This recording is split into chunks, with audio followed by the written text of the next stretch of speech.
Hello and welcome. I'm Ananya Datta for Hindustan Times, and our focus in this video is the Middle East. A ceasefire was finalized between Israel and Hamas after 15 months of war. The aim is to bring a permanent end to the fighting, but there is no clarity on that as of now. Palestinians have started returning to their broken houses while Israelis are reuniting with the released hostages. The positive days have come after months of chaos and destruction. But are they here to stay? I'm being joined by Colonel Miri Eisin for some perspective. She's a fellow at the International Institute for Counter-Terrorism and has served in the intelligence community in the Israeli military. Over her 20-year career, she served in diverse positions in the field, combat units and research departments. After retiring from the military in the year 2004, Colonel Eisin became the foreign media advisor to Israeli Prime Minister Ehud Olmert. She was the first woman in Israel's history to serve in the position and started the job when the Second Lebanon War broke out. Colonel, thank you so much for sitting down with me today. Pleasure. Let me start with a question each one of us are struggling with. Do you think the ceasefire is going to hold? There's no question that it's fragile. Why is it fragile? Because Hamas view the hostages as a bargaining chip. So I can agree with President Trump that when it looks at the Hamas side, it's not just fragile. There's a possibility that even this first stage of releasing 33 people will not go through. Do you get the sense that the ceasefire means two different things for the two sides? The ceasefire is to get the hostages back to Israel. For the Hamas, the ceasefire is about getting their jailed prisoners, terrorists out of jail. So we have very different aims. For Israel, the ceasefire will hold as long as Hamas does not continue any kind of fighting. For us, it's to get back the additional 94 Israelis and others that have been held for 480 days. Colonel, were there any differences between the military and the government over the terms of the ceasefire? Not over the terms of the ceasefire. I think there were questions on the implementation, where the military says, we're the professionals, this is how we implement that. And the government, and because of politics, is going to step in and say, no, we want you to implement it differently. There I definitely see the differences in opinion that have to do with the way that the IDF was fighting in the Gaza Strip, the length of that, the willingness to, at the end of the day, agree to, which is a very difficult ceasefire. You know, the reason I ask you this is because Israel's military chief has resigned. He says he recognizes his responsibility for its failure on 7th of October 2023. Do you expect Prime Minister Benjamin Netanyahu to do the same? I do not. And I'm going to say as an Israeli, sadly, I do not. Not in the sense that I think that he has to resign, but he has to be held accountable. And the way that you're held accountable in a democracy is both by the vote, so I don't expect him to be voted in again. I would have hoped that he would also stand up and resign. The chief of staff took responsibility from the beginning. He already stood up in November of 2023, at the beginning of the war when we were still at such harsh stages, and said, I hold full responsibility and I'm staying in the position to make sure that it isn't in a time of war that I won't leave.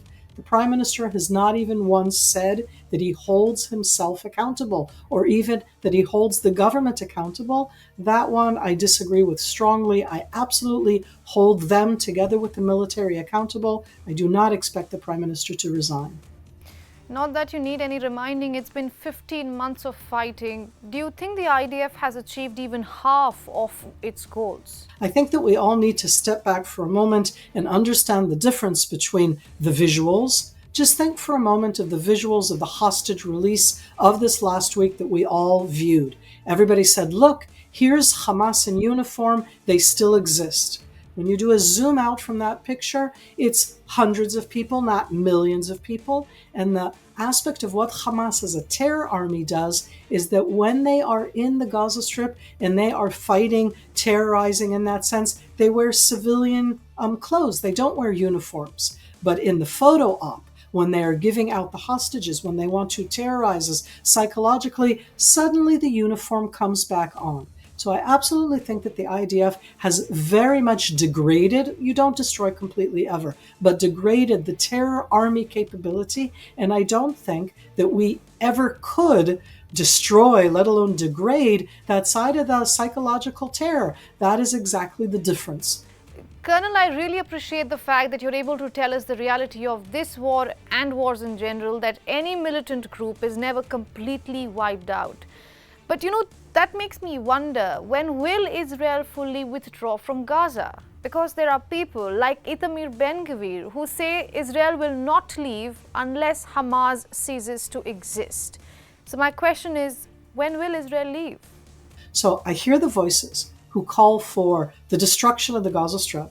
I do not support them. I think that they are erroneous. I think that they are saying something you cannot achieve. I think that the people who are saying it are willing to take steps that I think are very harsh, and I hope that we never get there. So I want to hope that in that political juggling, that the main aim, which was return the hostages and defeat Hamas, that those terms are ones that we can live with, that we're bringing back all of the hostages, and that defeating Hamas does not mean destroying the Gaza Strip. There's a huge difference between destroying Hamas's terror capabilities and between destroying an area that has 2.3 million people. It's a tough area as is, horrific destruction that we've already done there, that the people did not bring it on themselves, but Hamas did. Where does that leave Prime Minister Benjamin Netanyahu and his political future then? The Prime Minister of Israel, Benjamin Netanyahu, we call him in Israel in Hebrew the magician. I consider him to be a political magician because he knows how to juggle and to make his government survive. And he has done this time and time again, meaning he managed to survive that party, Ben-Gvir's party, resigning from the government by bringing in additional supporters from other parties. That's part of the way that he survives. What will happen now? That is exactly the question of where we are now. We right now are at what I'm going to call a crossroad. If we want to get back our now 94 hostages, which include both alive people and dead people, we know that up front. If I say it as an if, we want to get them back, you have to have a ceasefire. Iran-backed Houthis are touting themselves as the new leader of the axis of resistance. Is that another war coming Israel's way? The Houthis kind of are like what I'm going to call the rowdy child. I don't think that they're funny, and I think we should take them seriously. But the Houthis themselves do way more than what the Islamic regime of Iran tells them. The Houthis have completely challenged the sea route from Asia to Europe via the Suez Canal. The Suez Canal is the end of it going into the Mediterranean Sea in Egypt, but they control the Bab el-Mandeb Strait. And they literally stopped one of the main shipping routes from Asia to Europe. And they're not being held accountable. And that's the Houthis. That's not the Islamic regime of Iran. With the way geopolitics is progressing in the Middle East, do you think a direct confrontation with Iran is a possibility? You mean direct confrontation again, because there was a direct confrontation both in April of 2024 and October of 2024. Iran directly attacked Israel twice using all of the different types of projectiles. All that has happened right now is that we have heavily degraded the terror military capabilities. But what about the ideology? What about the Islamic regime openly calling for the annihilation of the state of Israel, and Hezbollah saying the same, and Hamas saying the same, and the Houthis saying the same, and nobody calls them out on that. It's like, that's just ideology. Look at what the ideology did. Look at what it did, not just on October 7th. I'm very wary of where I'm going with this right now, but the Islamic regime of Iran has tried to boost up its relationships with Russia, with China, with North Korea, all relationships that they had before. They now want to boost them up, and they want to boost them up because they feel that they are under attack. Do you think Donald Trump's administration will be different from Joe Biden's when it comes to their Israel policy? Time will tell. It will be different. That I promise you.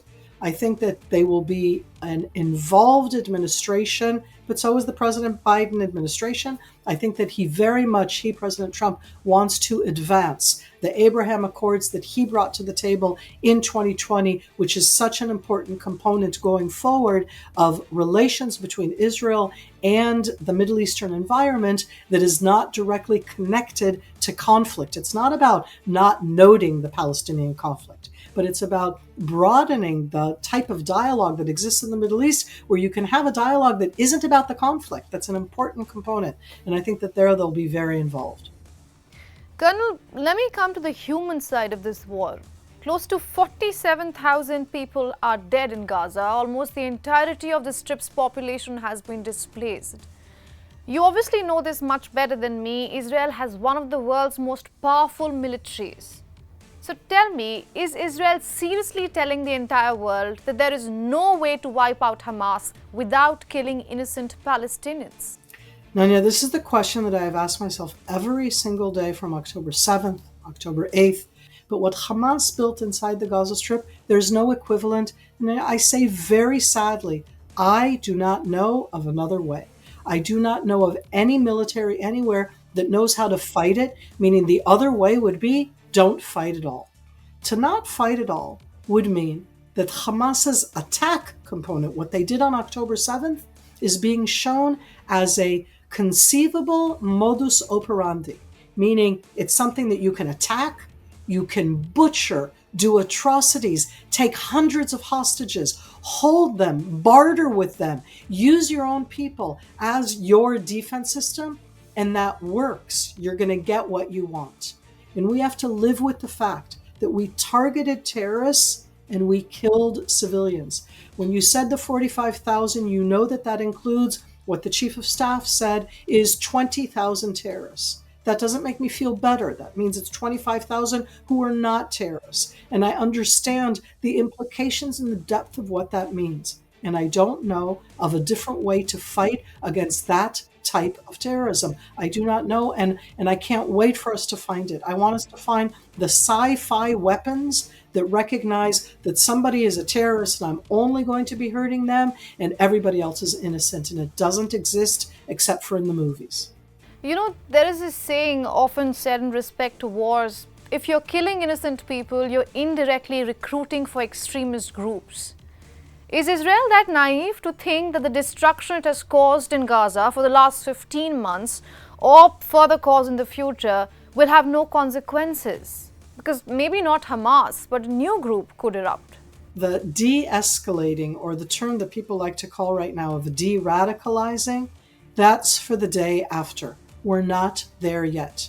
They have held the hostages for such a long time that as if the hostages have become a non-issue. That's not the way you view it in Israel. They took those people and they're still holding them.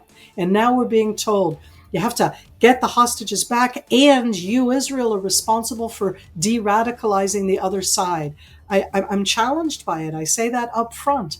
I have a heart, and I would like to see people who have a heart, who are not calling for my destruction.